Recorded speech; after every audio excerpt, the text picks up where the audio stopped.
Good morning. I will shortly be seeing His Majesty the King to offer my resignation as Prime Minister. To the country, I would like to say first and foremost, I am sorry. I have given this job my all, but you have sent a clear signal that the government of the United Kingdom must change, and yours is the only judgment that matters. I have heard your anger, your disappointment, and I take responsibility for this loss. To all the Conservative candidates and campaigners who worked tirelessly but without success, I am sorry that we could not deliver what your efforts deserved. It pains me to think how many good colleagues who contributed so much to their communities and our country will now no longer sit in the House of Commons. I thank them for their hard work and their service. Following this result, I will step down as party leader, not immediately, but once the formal arrangements for selecting my successor are in place. It is important that after 14 years in government, the Conservative Party rebuilds, but also that it takes up its crucial role in opposition professionally and effectively.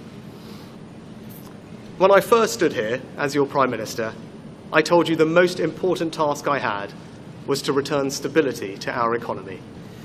Inflation is back to target, mortgage rates are falling, and growth has returned.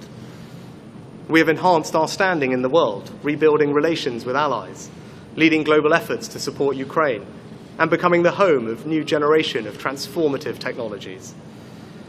And our United Kingdom is stronger too, with the Windsor Framework, devolution restored in Northern Ireland, and our union strengthened. I'm proud of those achievements.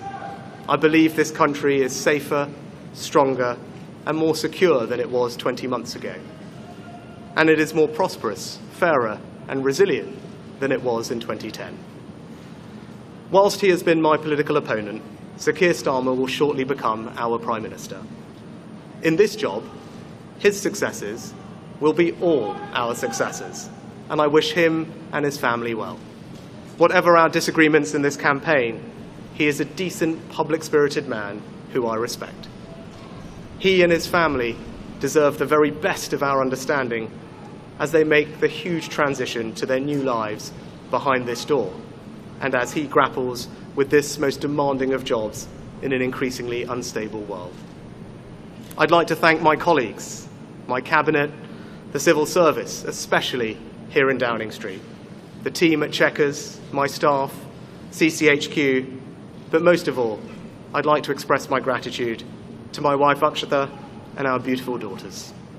I can never thank them enough for the sacrifices they have made so that I might serve our country.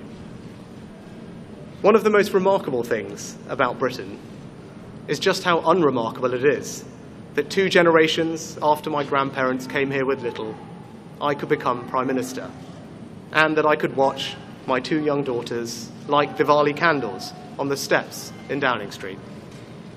We must hold true to that idea of who we are, that vision of kindness, decency, and tolerance that has always been the British way. This is a difficult day, at the end of a number of difficult days. But I leave this job honoured to have been your Prime Minister. This is the best country in the world, and it is thanks entirely to you, the British people, the true source of all our achievements, our strengths, and our greatness. Thank you.